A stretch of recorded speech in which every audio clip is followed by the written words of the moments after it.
All right. Hello, Idiots on Parade, the Too Ugly for TV podcast, the vodcast version, the bonus version. I am Nathan Timmel, a comedian mouth clown in Iowa. To my side, at least to my layout on Zoom, is my good friend, Barrett Antar Goodwin, musician in Philadelphia. Hi, Barrett. Hey, how are you, sir? I am well. All well with you? Yeah, I can't complain. And if I did, it would change so little. Yep. You're growing your beard again. You thought that was a good idea? I thought you shaved it when you realized it was goofy. Nah, I'm gonna try it again. I'm gonna give it a shot. I'm gonna let it fully grow in and see what happens. All right. I just have to go through the awkward stage, you know. The awkward stage of a beard is having a beard. I brought another honky. We're ganging up on you. We're making another Oreo. A comedian friend of mine in still North Carolina, because that's where I met you. Yeah. Mm-hmm. Jeremy Alder. Hello, Jeremy. Yeah. Hey, guys. So, hey, how are you, sir? Good to meet you, Barrett. Yeah, you too, man. So I asked man. Jeremy to talk to us because what I told him is what I'll ease us into the conversation. Is several weeks ago or a little while back, we had an atheist and we talked about just his beliefs or lack of beliefs, or I guess I wouldn't be. Someone just flushed the toilet right above me. That's why I paused. It's a great thing about Zoom. He fully admits he's an angry atheist. He's like an atheist activist. And then we had on a friend of mine who's just, he calls himself a Christian. And I don't even know if I would believe that, because I think he's above and beyond a Christian. I believe he is maybe a true Christian because he tries to emulate Christ. He doesn't worship. He tries to live in a fashion that is very generous. And I thought it was amazing talking to him. Yeah. And so then I thought of you because, Jeremy, when you and I met, you had a very interesting story that you talked about on stage, your life path. And I don't want to put words in your mouth. That in my mind, from what I remembered, you were sort of between the two of them. You weren't a non-believer, but at one point you had been a believer, and then something happened in your life and you started to fluctuate. Would you feel comfortable sort of sussing out, it's your story, how much you're willing to talk about and or where you are today? Because it's been 2 years since we worked together. But I just remembered really enjoying your comedy because it was so personal. It wasn't, isn't uber crazy. It was these are heartfelt stories about my life. And I always find that much more moving and interesting and funny than I do wacky made up stuff, airline food and the seat goes back this far.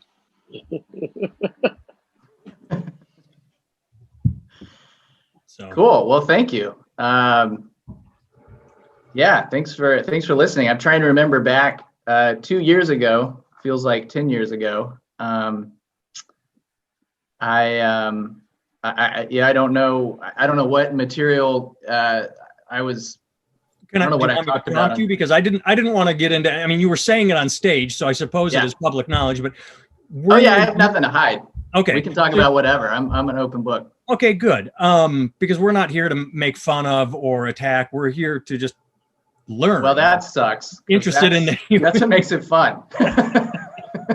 But were you a minister or a counselor?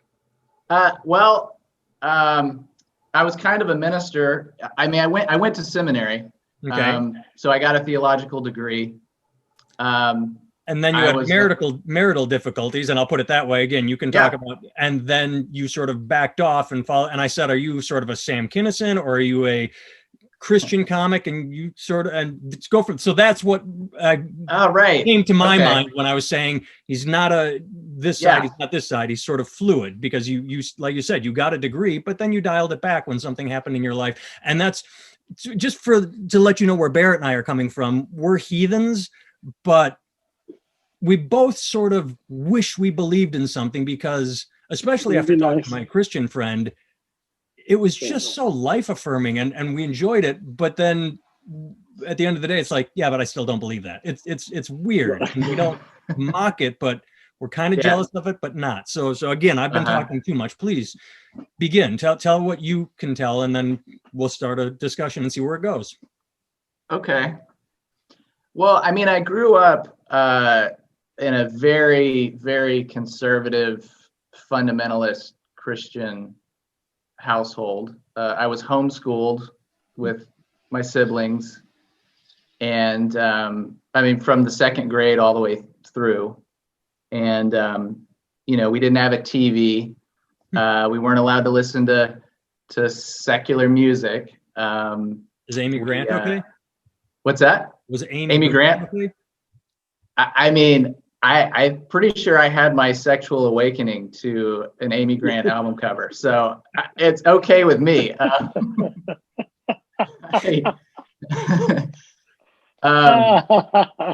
So it was a fairly insulated, existence. We kind of had a like a semi-rural homestead thing going with cows and chickens, and trying to live as self-sufficiently as possible. I mean, let me ask you. I'm sorry to interrupt. Yeah. But it sounds really nice. Oh, there was a lot of it that was. Really nice, oh, yeah. Yeah. Yeah. Right.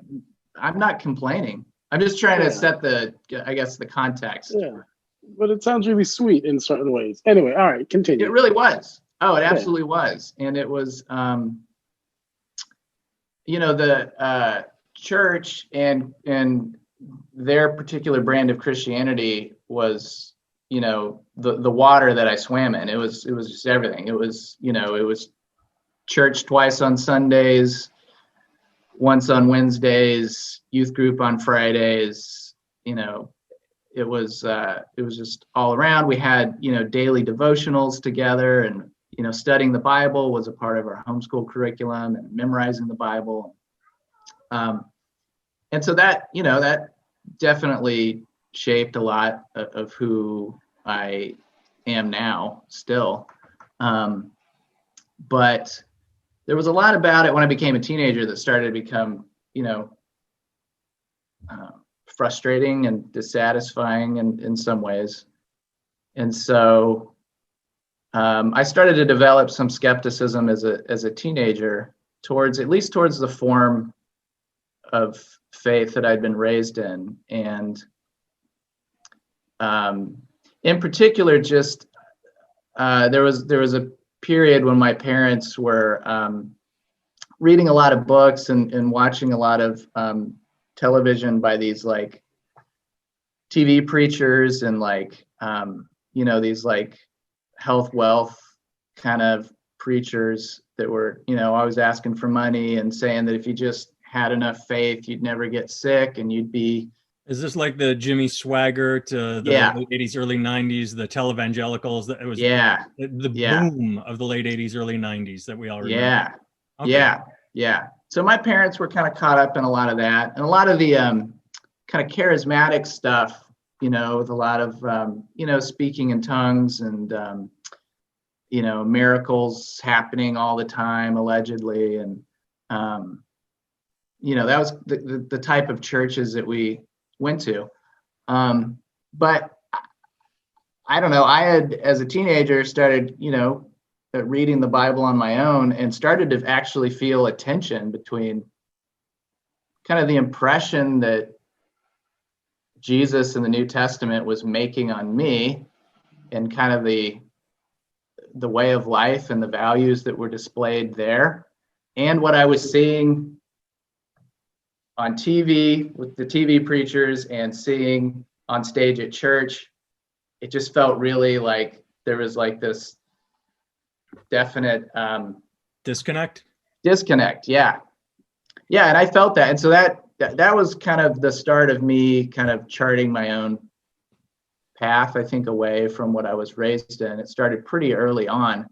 And it was a lot of arguments with my parents, like, because I really believed this stuff. I just felt like it was being abused and manipulated, and people were being conned, and it really made me mad. Like, I was pretty angry as a teenager at what I just felt like was the betrayal of the faith I was raised in, because it just wasn't lining up. So, that was the beginning of me kind of moving out of what I was raised in towards something new. And there's been multiple, I feel like, iterations of my faith. And I mean, where I'm at now, it feels really undefined. So, if people ask me what I am, I wouldn't say that I'm a Christian. I mean, I haven't been to church in, many years. I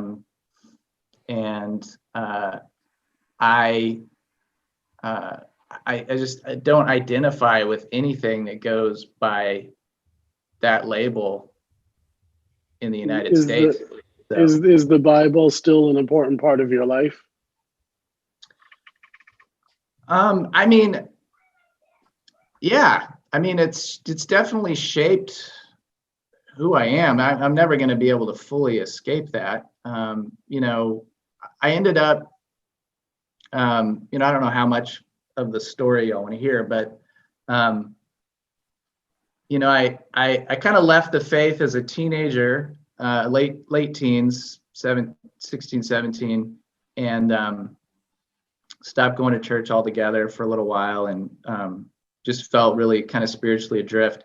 And then in college, actually, I kind of came back to a form of faith, but it felt very different than what I had been raised in. The other thing about kind of the form of faith I was raised in is that it was very, very close to like critical thinking and questioning. Like that was seen as a threat. So, I was told more than once that, asking certain questions was, quenching the spirit, and that it was dangerous. So, of course, you tell a teenager that, and they're just going to want to do it more. So I feel like that just drove me kind of further into just really questioning the roots of what I was raised to believe. So I left, and when I came, for you though. Bravo for you for having the strength, because there are a lot of kids who would have got told that and really not been able to break free from that. You know what I mean? They would have gotten told something like that at too young an age or something, and they wouldn't have been able. They would have just stopped critical thinking, or every time they did, they would have felt immense shame about it. For questioning things. So it's really cool that you found a way to break free from that. Well, I think I don't think it wasn't that I was some kind of moral hero. It was more of I found other people and books that helped me feel not alone, I think, in my questions. I was just going to say, I wouldn't sell yourself short and say, I'm guilty of this too. As someone compliments me, and the first thing I do is try and downplay it because I have low self-esteem and a weak ego. And I'm not saying that's exactly what you did. Of course, we're comedians. Right. But Barrett said, good for you. And you immediately said, well, I wasn't trying to be this. But when I heard Barrett compliment you, it was more, even if you weren't doing it for pure reasons, like, no, I believe there's a truth out there and I'm going to find it. You still had the tenacity to, even if it was an anger, even if it was a chip on your shoulder tenacity, it was still, no, something's wrong here, and I'm gonna fucking find out what. It doesn't matter why it happened, you did it. What's curious to me, not curious, but and the problem with talking to Barrett and I is we start on one topic and then we just go down these sidetracks, and I apologize. That's what I am going to do, and hopefully we'll continue down this path. Is you talked about we'll boomerang back. Yeah, you talked about your childhood, and last week Barrett and I talked about the 8. What was it, Barrett? 4 to 8 really formative years where absolutely you're just a kid and you hold on. learn. I'm going to shut the window. Keep going. It's just really loud. Okay, well, I can't hear anything, but it still affects you in your 20s and 30s unless you understand, unless you are able to go back to your childhood and understand what was imprinted on you back then. You can carry it with you your whole life. And he had stories of relationships. That's why we were talking about it in our lives. We were talking about relationships with other people, his band members, old love interests of mine, and how a lot of what went wrong in those relationships came from early childhood fuckery.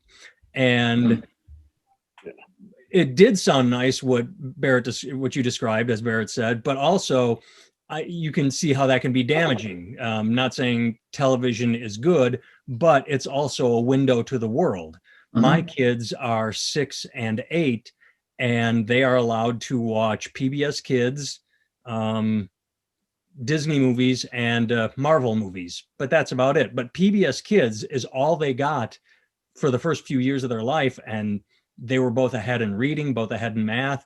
So you obviously don't have, when I met you, and now don't come off as having been stilted, but you did overcome a very limiting childhood where the blinders were put on you. And let me ask you a question or two. Did you go through some kind of rite of passage at like 13 to usher you into manhood? No, that's anything the Jewish like that. religion. No, I know, but the Christians do it too. They well, you know what's interesting? I guess baptism is a type of rite of passage. I do know that it was around 13 that I went to my parents and told them that I wanted to be born again, like they were. Like that's when I started to really get serious about like owning whatever my faith was.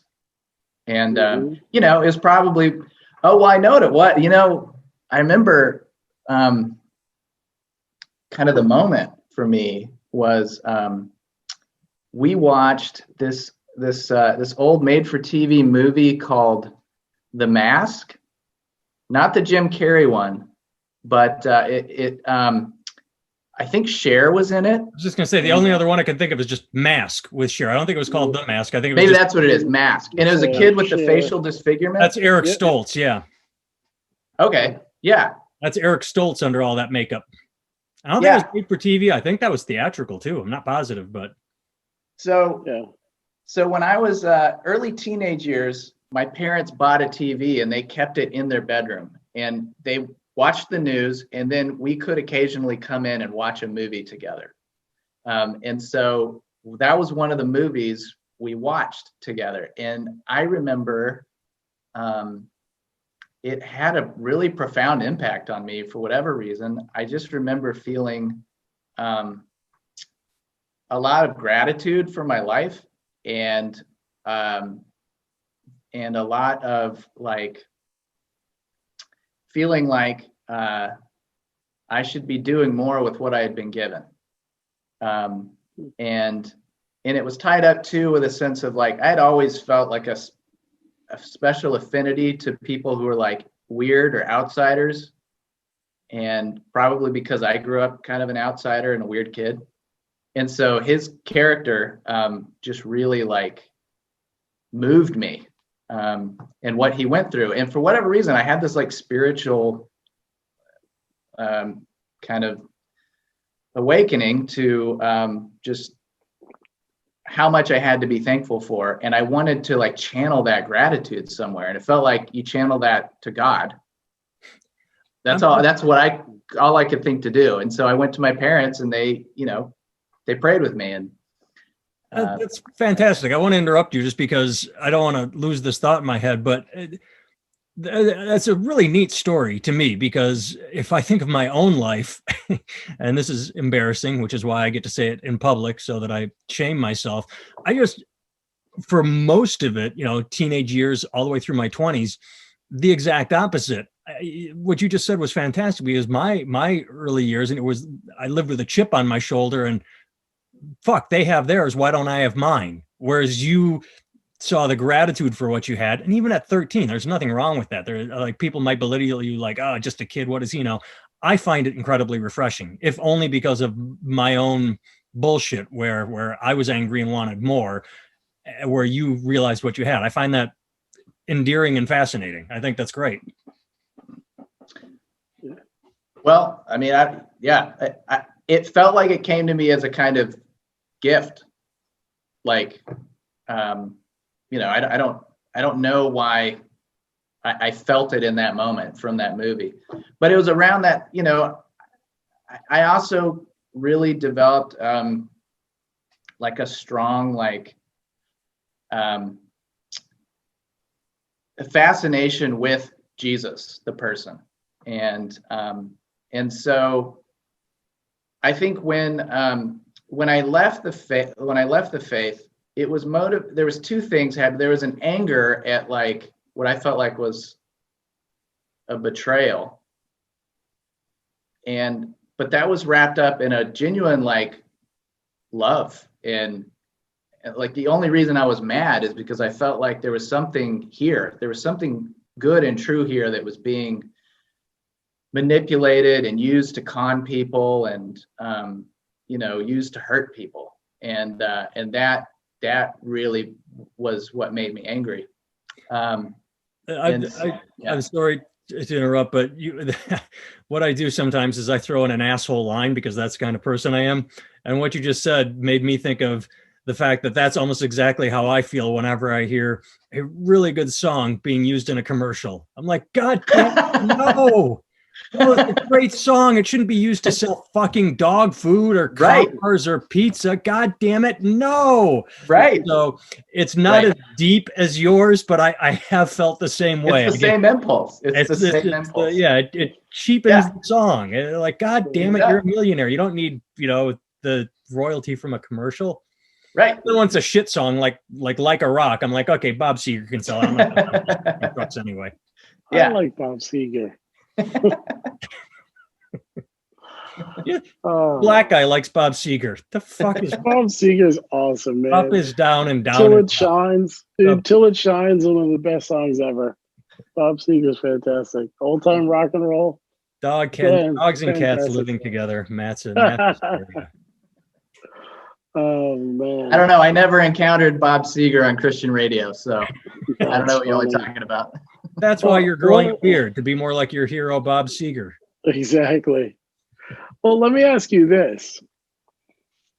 Do you think it was the training and schooling you had as a youth that gave you the strength to be able to walk away in the way that you did?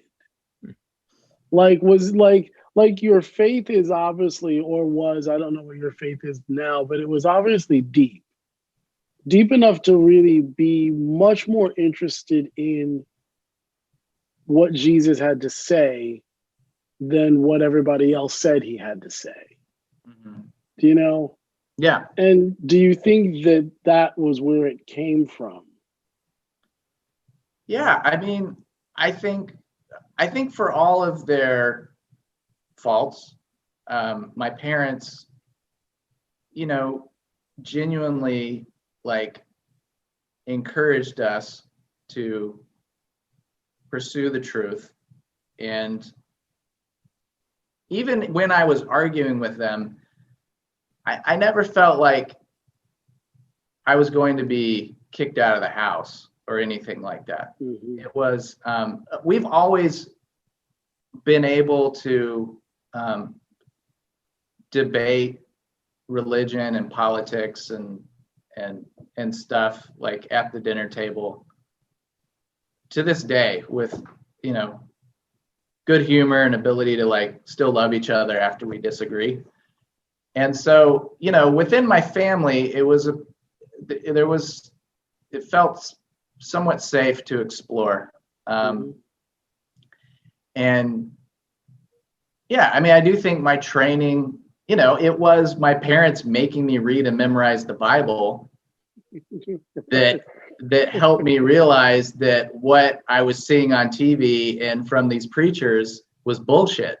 It wasn't the Bible. It wasn't the Bible. This was not what Jesus was about. So, had they not made me read it for myself and memorize it, I probably just would have been like, oh, okay, it's the guy in the nice suit with the microphone. You got to believe what he says, Right. Do you find that the people that follow those those evangelists haven't read it or studied it, and they just do you think they buy into the charisma or what passes for charisma to people like that? Because I see a snake oil salesman myself. Or do you think that they understand enough of it to understand what parts they like, and or, I mean, because sometimes I make fun of people like that, but at other times I believe that they are genuinely looking for help, and they are, in my opinion, misguided where they go to get that help. They like the Joel Osteens, where, okay, he's rich, he's got a mansion, he's doing something right, I'm going to follow him and fix whatever's going on in my life. And from, if I step back and look, again, my opinion, I think it's just not going to work. But so I think people that follow evangelists genuinely want help, or they're looking for guidance. I don't know that they're getting it, but I think about that a lot. I think about it in terms too of like these conspiracy theorists, like this Q conspiracy and stuff. I'm like, for me, I look at it, I'm like, that's obviously crazy, that's loony. But I think, these people genuinely believe it. And I think the same goes for certain interpretations of, Christianity or whatever. It's not that everybody is knowingly in on some kind of scam. I mean, there are people who genuinely believe it, are genuinely seeking the truth. And anytime, you're interpreting a text or a life, there's multiple possible interpretations, right? I mean, that's why, look, we have 4 gospels, 4 different accounts of the life of Jesus that, they're not the same. They're 4 different, to varying degrees, different perspectives on this one life, right? I was just going to say the Gnostic Gospels, they're different, but aren't they don't they all tell the same story? Just they're like kissing cousins. You're like, it's like. Well, I'm not even talking about the Gnostic Gospels. Okay. I'm talking about the Matthew, Mark, Luke, and John. Oh, okay. I thought those were, but so. So I'm just saying there's when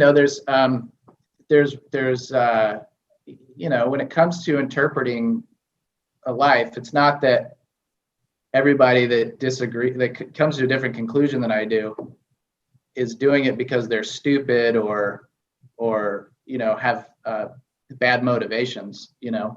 It's a mystery to me. Why? Because for me, I remember to me, it was just like these TV preachers, like, it's just so obvious that they're communists. It's just like Donald Trump. It's like Donald Trump. Like, he's so just, he is like the prototype of a con man. And yet there's a lot of people that don't see that. They genuinely don't see that when they look at him. And I, I'll probably die always with wondering how in the world, people didn't see this. But, I don't know. People are complex, mysterious creatures, and we come to our beliefs for all kinds of weird reasons. So that's why I never fully trust the things that I believe. Because I know, looking back at all the ways in which my beliefs have changed over the course of 40 years. I was really convinced about a lot of things at various times in my life that now I see I was clearly wrong. So now I'm wondering, 10 years from now, what am I going to look back on now and be like, dude, what were you thinking? Like, that's crazy, Well, one thing Barrett and I have talked about, we've known each other for 30 fucking years, is we talk about our lives, and I know that I, in my 20s, was, I knew everything. I just knew everything. I was so certain. I was so, and now I look back on all of that, and I look around today, and I realize I know nothing today. I have a lot of suspicions. I have a lot of ideas. I have beliefs, but I know nothing. And I try and back up my beliefs the best I can, but I also, I'm not hard set into anything. I mean, I take that back. I am hardwired in certain ways, but it doesn't mean I'm closed off to new information, new ideas, or different perspectives. I will defend mine passionately, but I will be open to others. Yeah. I mean, it's interesting in how many different spiritual traditions that state of like unknowing and ignorance is considered so essential to like any kind of spiritual growth. I mean, you see that in Christianity and certainly Buddhism, and I think that's part of, I think part of just becoming an adult person is, a lot of that is just recognizing how ignorant we are and how little we actually know, even about ourselves. I mean, that's the crazy thing as I get older, is just realizing like, I really thought I knew myself when I was 20. And right? He's laughing with you. I know. Well, I know. Because everybody thinks they do. And now I'm like, and wow, 30 man. And 40 and 50 Exactly. And 60 and 70. Well, what I was just thinking, what was going through my head is, it's funny because I didn't think of this when I was talking about my own 20s, but hearing what you just said, it makes me amused and saddened and annoyed. Like I have a mix of emotions when I come across really woke people who are just, so dead set on everything being like this, because this is the right way and this is justice and this is whatever. I'm like, get some experience under your belt. I hear where you're coming from. I remember my passion at that age.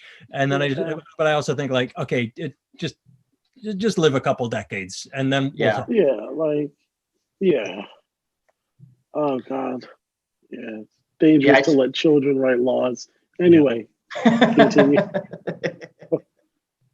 Well, what I'm curious about is this is the beauty about the discussion is, I said I wanted to talk to you for a certain reason, and then it's so much more fascinating than what I had in my head.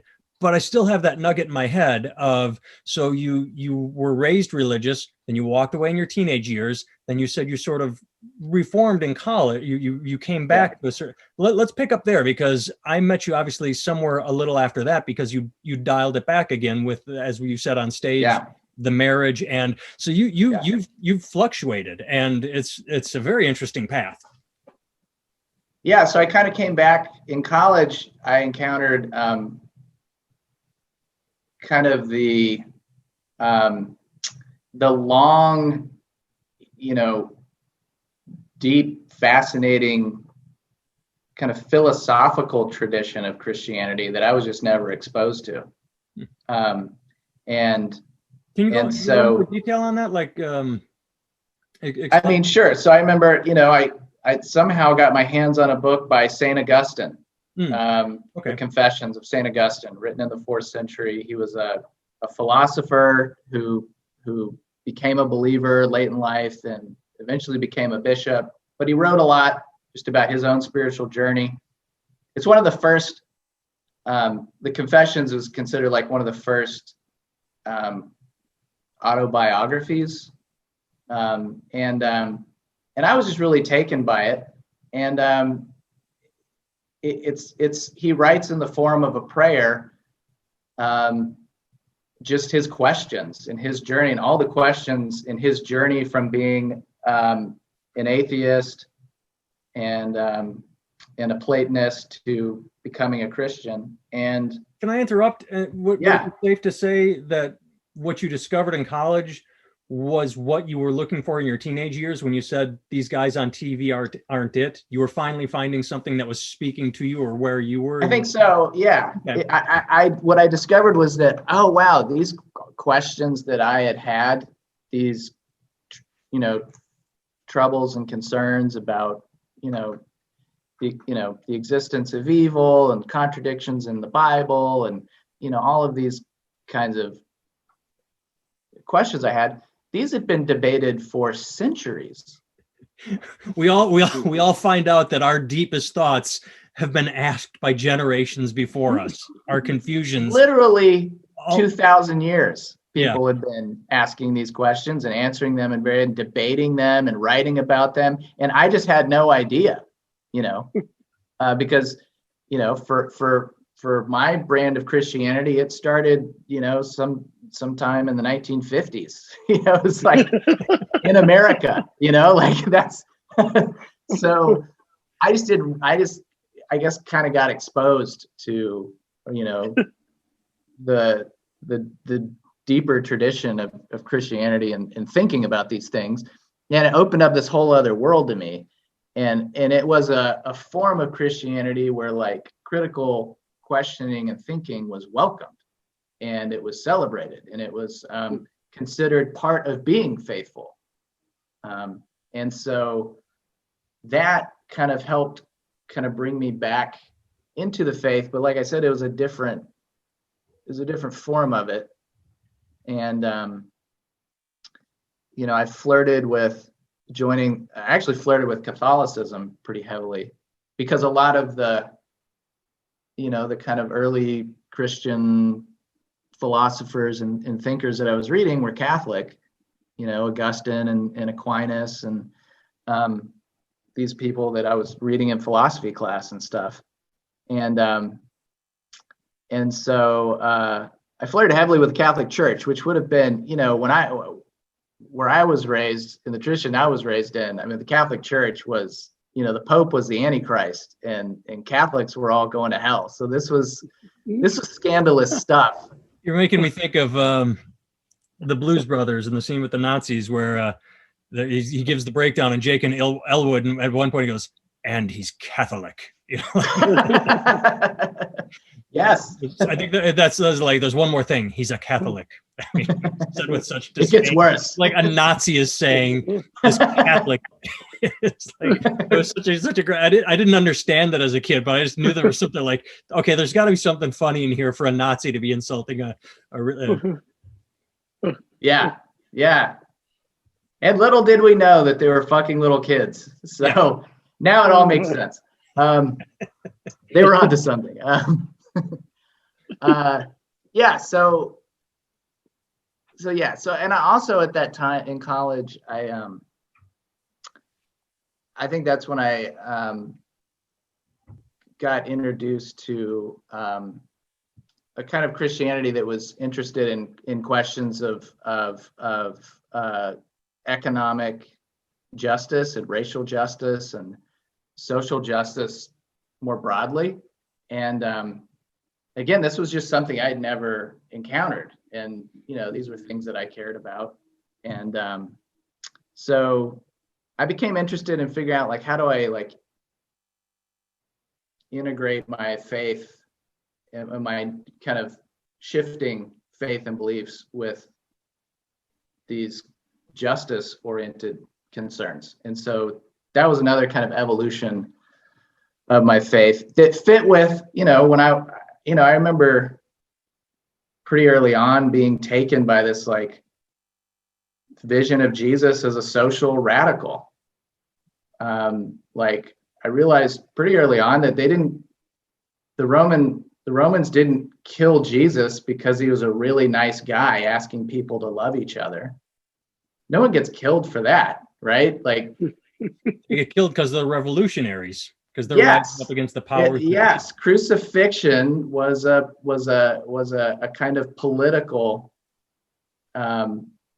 form of execution used to send a message to other insurrectionists that you don't fucking mess with the empire, or this is what happens to you.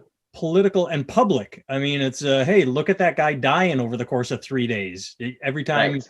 you want to rise up, because that's where you're going to be. Yeah. So I was kind of late college when I started to learn that, wow, there's people that really take this Jesus seriously. Also, like, the whole, in the early church, early Christians were basically proto-communists. They sold their possessions. They had everything in common. Everyone was given as they had need. Like, whatever Jesus was about, whatever the early Christians was about, it wasn't about, accumulating as much shit as you can, and, you know, competition and free enterprise and all of this kind of stuff that American religion has become about. Yeah. And so I kind of was taken by this kind of alternative, kind of radical Jesus, radical Christianity that was really about like justice and liberation and that. And so that kind of took me on this whole other journey, which is how I ended up going to seminary. So when I went to seminary, it was really as a kind of, I wasn't sure what I wanted to do. I didn't think I wanted to be a pastor, but I wanted to, I guess, more deeply integrate my faith with my social justice activism. And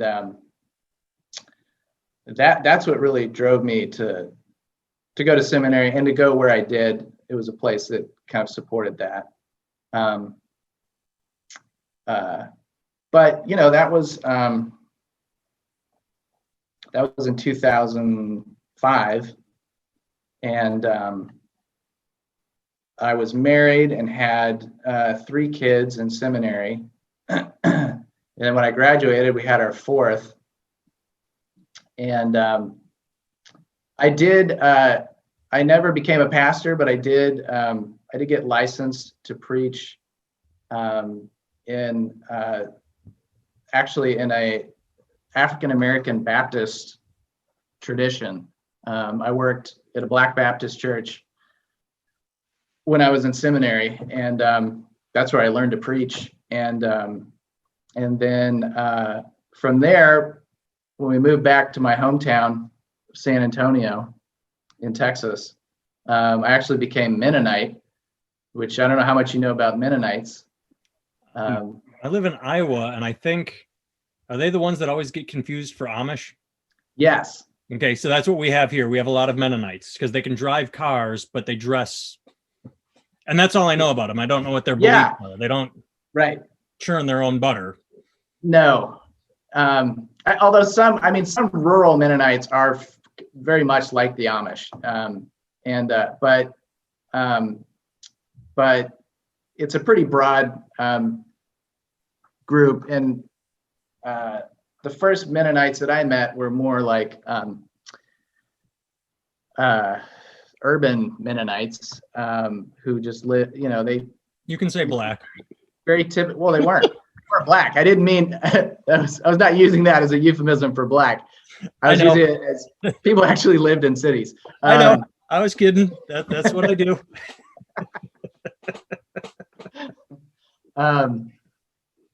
So, yeah, and I was drawn to the Mennonites because they have a long tradition of like taking the life of Jesus very seriously as a pattern for living, and taking the Sermon on the Mount fairly literally. And so they were very committed to like living in community, nonviolent, love for enemies, and sacrificial service to the poor and that kind of thing. And so, you know, I was a do-gooder. Like I was a piece of shit do-gooder at a certain level. And the world needs more of those. No, the world needs fewer self-assured white guys who want to save it. The world needs fewer of those, actually. And that's what I was. And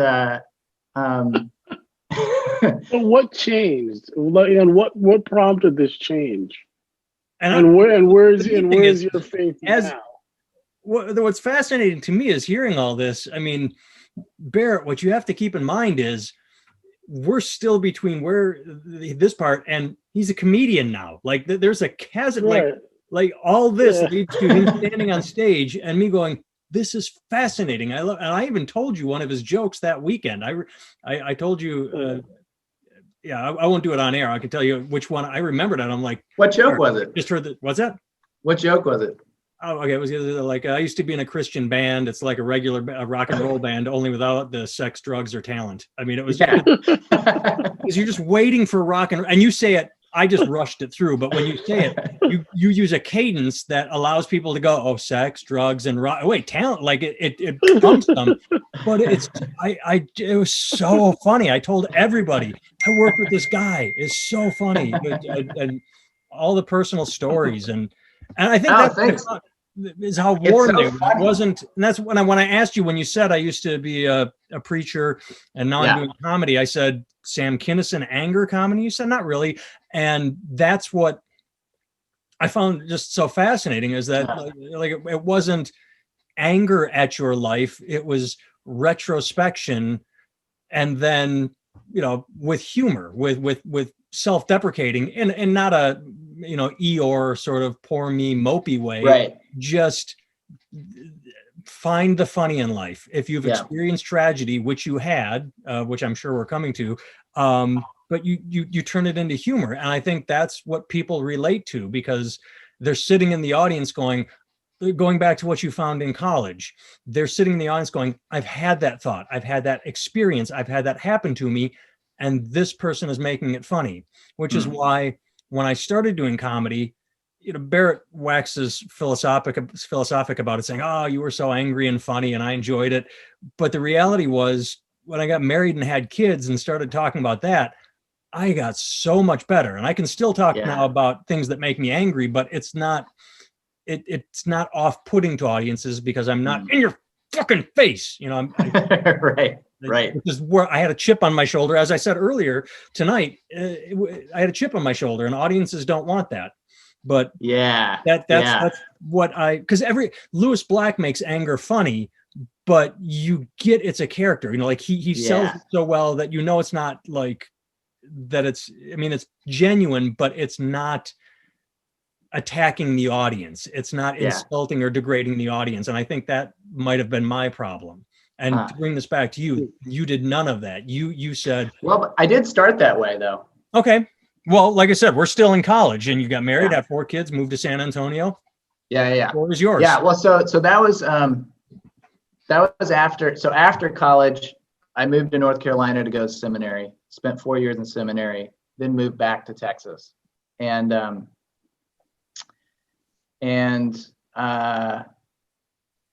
that's when I joined the Mennonite church and I became a part of their regular preaching rotation. I didn't work for the church. I just attended, but they would rotate preachers. That was one of the other things I liked about the Mennonites is they don't like to have, a lot of congregations don't have like a central figure that runs everything. And so they had like a preaching rotation. So different members of the congregation would preach each week. And so I was a regular part of the rotation and started preaching. And my preaching always tended towards like the provocative and the humorous, because that's just kind of how I'm wired, and in the dark. And I think that's when I first started developing a kind of comedic voice. I didn't realize it at the time. But the first time I actually did stand up was at that Mennonite church in San Antonio. They had the Sunday after Easter every year. They called it Humor Sunday, and which is like there's a German word for it, I think, because it's an old Lutheran tradition that the Mennonites picked up. And it's always the week after Easter because Easter represents like the greatest trick God ever pulled on the devil. And so it's like a celebration of that trickery and humor. And so people usually do like silly songs or skits or whatever. And I decided I wanted to do a stand-up comedy set. And I did 5 minutes just making fun of Mennonites, and it killed, and I loved it, and they loved it. And that was the first feeling of like, comedy would be a cool thing to do, because it doesn't have all the constraints of preaching. I'm not tied to a text or like a larger tradition or to satisfying, the working within the parameter of the beliefs of a congregation. I can just kind of say whatever I find funny. And the only parameters are that the people in the audience find it funny. Like, you've got to make it funny for them, So, but that was actually a few years before I started doing it seriously. And it was around that time that, you'd kind of hinted at earlier that my marriage was really kind of falling apart. And we actually left Texas and moved back to North Carolina to try and, it's kind of the Hail Mary pass to try and make the relationship work. Is that where her family was from? Is that the reason, or what? No, it was, I had gone to seminary out here, and we had developed a lot of friends, and we had just liked it. We just liked North Carolina. And, I loved it when I visited. I'm like, this is such a nice time. Where was that little, like, northwest of Raleigh? Is that where we were? Yeah, we were in Cary, I think is where we were. Yeah, which is near Raleigh. And so anyway, we thought, let's, we need a fresh start somewhere. We liked North Carolina, good place to raise kids. And so we moved back out here. And then we split up a year after we moved out here.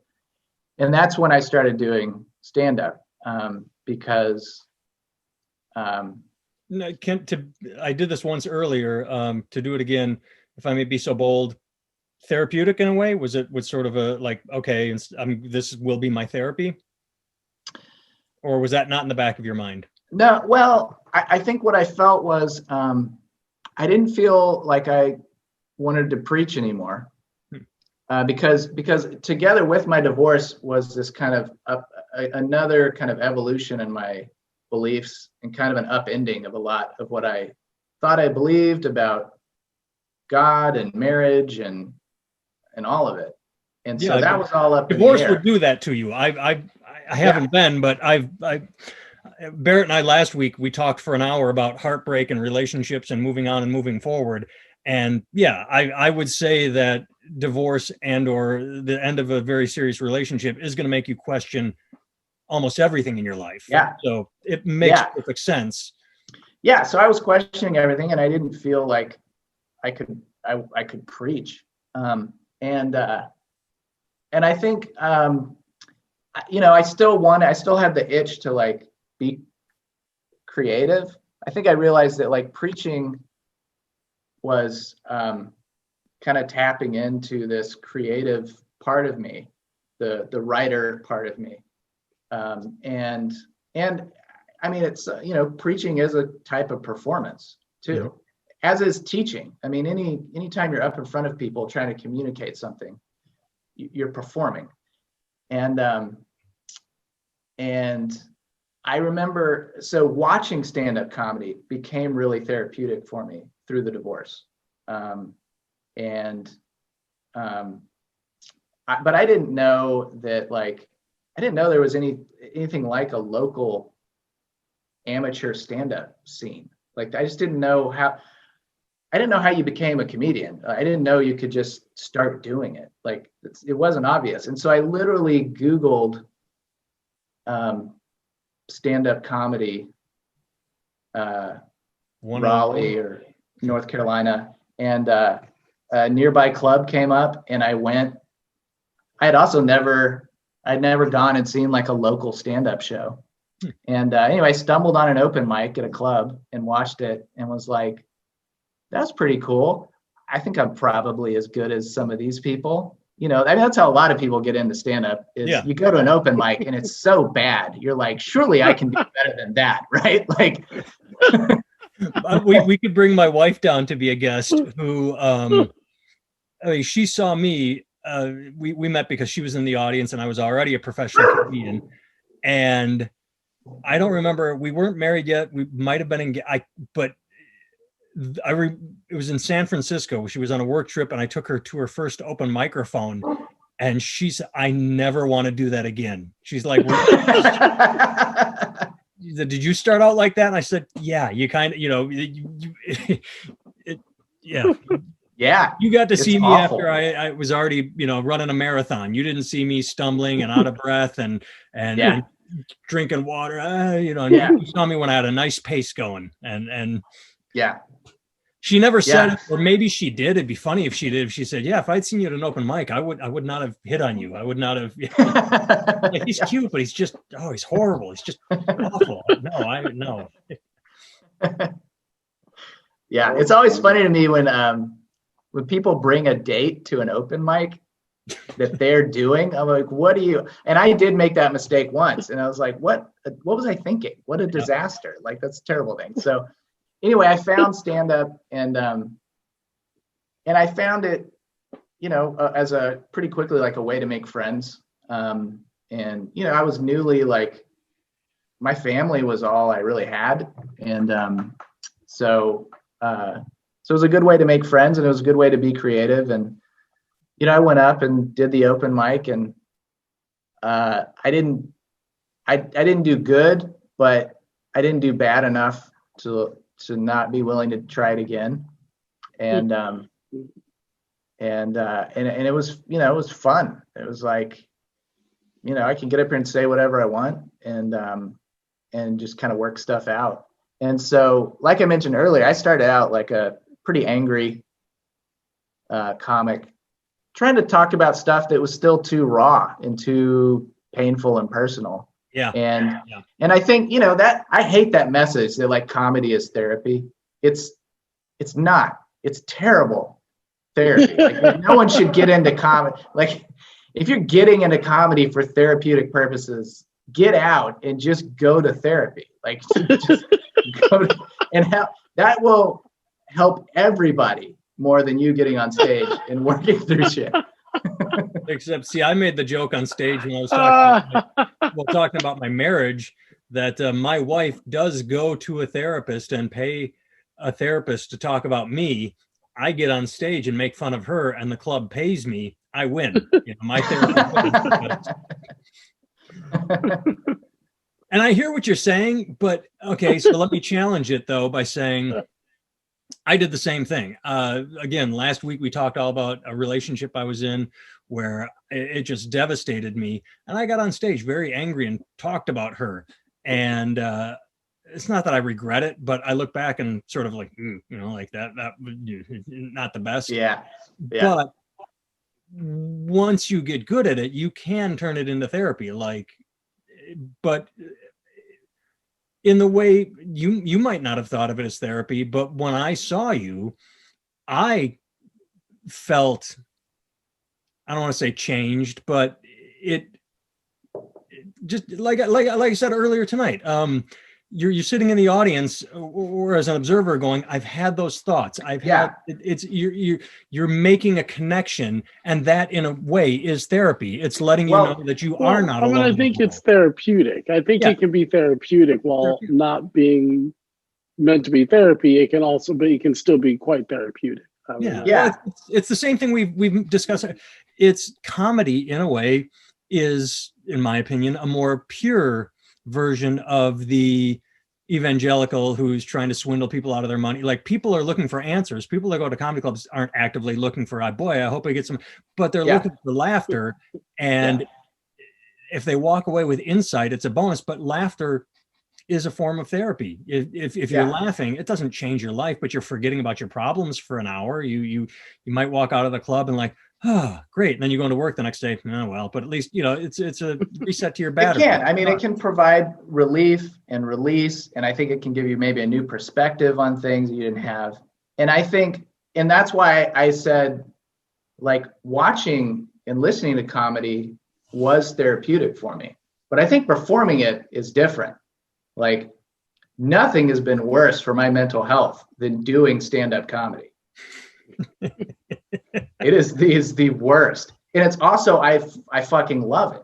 Like, I can't imagine not doing it, but it is terrible. It's the behind Oz's curtain is what's terrible. Is that what you're? The grind of it. The grind of it. The disappointment. The pain of like exposing yourself on stage and bombing, and just just I guess the process, maybe it changes once you have some success and you get good at it, but the process of getting to the point, I'm still in the early stages. I'm 6 years in. I'm still trying to figure this out.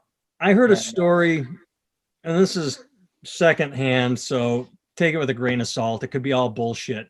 But the story is that David Spade was on a private jet being flown to a gig that was paying him like $10,000 or something.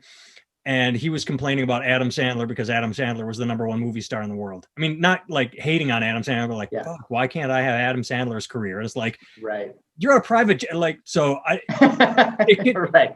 It can go away, but you have to accept what you have in order for it to go away. You know, I don't like some of the behind the scenes mechanics of comedy, and I'm a nobody failure living in Iowa that, you know, nobody's ever heard of me, and I've put out 6 albums that nobody cares about, and I've written, but you know, I got great kids. I love them. I got a good wife. You know, that's where I am in life. I could either be angry about that or just continue churning and hoping for the best, and that's kind of where I'm at right now.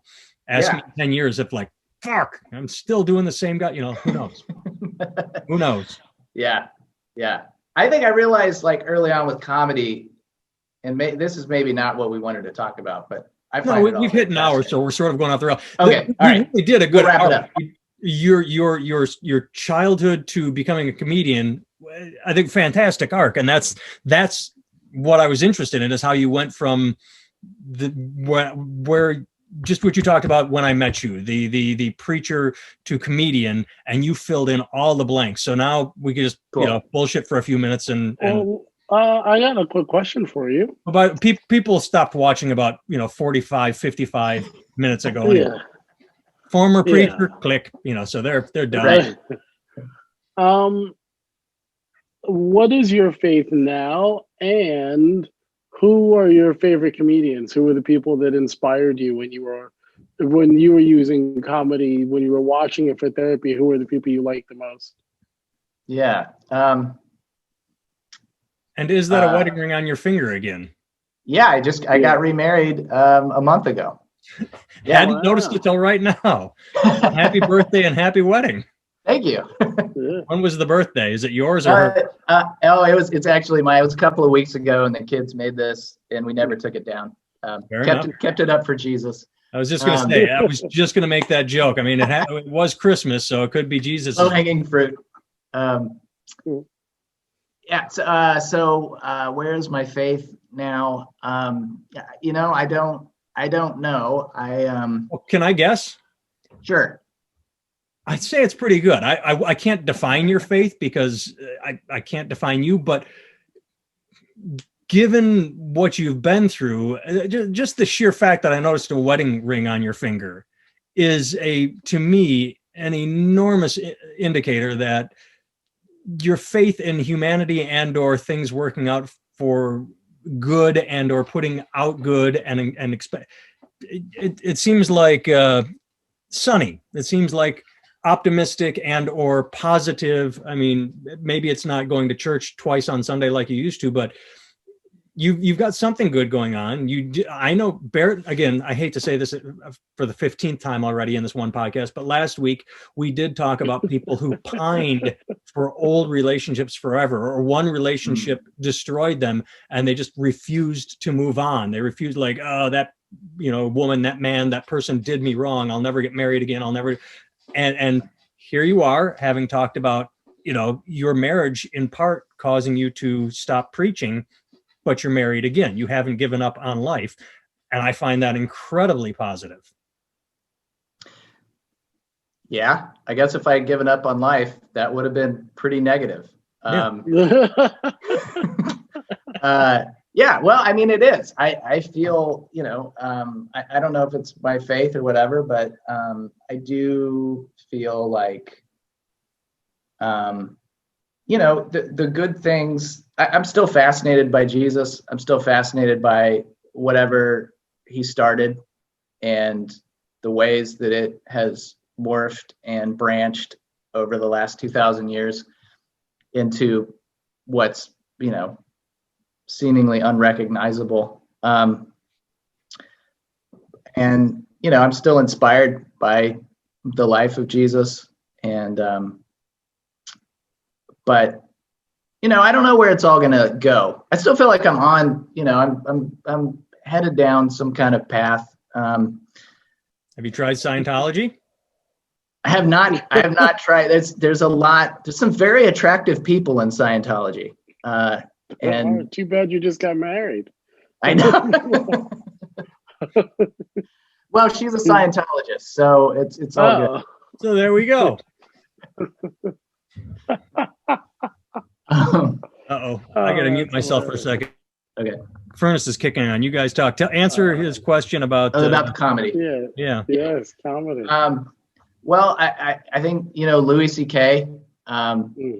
For all of his failings as a human being is just a masterful comedian. And just I just found him insanely funny and insightful, and you know, so I really loved his stuff. I think Maria Bamford is a genius, and you know, incredible. Patton Oswalt. I may be sexist for 1 second. Cute as a goddamn button she is.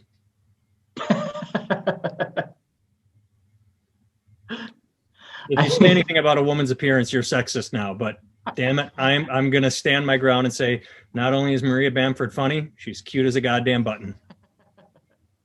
Are you gonna say Patton Oswalt isn't cute? Is that what you're saying? Think Patton Oswalt's adorable. We're screwing him. I think Patton Oswalt, I think he's a genius writer. So I really loved his stuff. Chad Daniels is he should be far more well known than he is. He was a huge influence, and if my style is patterned after anybody, it would probably be him. And I highly recommend his comedy. I just think he's a brilliant writer, and he's a guy. He has a beard right now. He does. But what I admired about Chad, and still do, is that, like, you know, he still lives in the same small Minnesota town that he grew up and raised his kids in, and does it all from there, and has kind of stayed true to that. And you know, I feel like it was something I could emulate. You know, good dad. Well, there we go. All right. Well, since this is a vodcast, what we do here at the end is, if you got something to plug, I will type up a little graphic and put it under you. So you got a website you want to shout out, and I ask because I'm bad at like researching and like, okay, Jeremy's got a website. This is it. Yeah. I don't do any of that. I just ask. Yeah. Follow me at jeremyalder.com is the website. It's at Jeremy Alder on Twitter. And yeah. And I was going to plug Barrett, but he got up and walked off. Oh, there he is. I was trying to find something that had a date that I wanted to plug, but is it coming up? I think I don't know the date. All right. Well, I'll tell you what it is. You can. Here we go. Watch I'll this. tell you what it is. Wait. So Antar is the musical director for the Katie Henry Band, and if you look at your screen right now, that's where he's going to be. And that's the date and time. So we don't know it, but he's going to text me, and I'm going to put it on the screen. So you can also visit katiehenrymusic.com, he's the musical director for, antargoodwin.com, his website. And then my website is nathantimmel.com. And if you want to follow me on social media, sure, why not? I just don't know what my Twitter handle is. I'm assuming it's my name. I'm on Facebook as me. The neat thing about being me is if you Google Nathan Timmel, I'm the only one out there. So there you go. Jeremy, thanks so much for talking to us. Man, fascinating. Even if I made the joke earlier that nobody watches us, we have a couple, but you know what? I don't care. I really enjoyed talking to you. I just like listening to your story, and it was good to catch up with you again. And fuck, I would love to bump into you again on the road if the road ever opens up. I know, same, man. This was a lot of fun. Yeah, it's nice to meet you, man. Yeah, really cool. Try this again in several months. I would love to Fascinating stuff. And now that we have your backstory, we can just take this end part where we talk about anything and go from there. Cool. Yeah. That'd be awesome. To do it. That'd be great. Yeah, man. Happy birthday. Thanks. And happy marriage. Happy marriage. Thank you. Yeah. Thank you. Yeah. It is a happy marriage so far. Anyone watching, thank you for watching. Anyone listening, thank you for listening. And that's all for now. Bye. Indeed.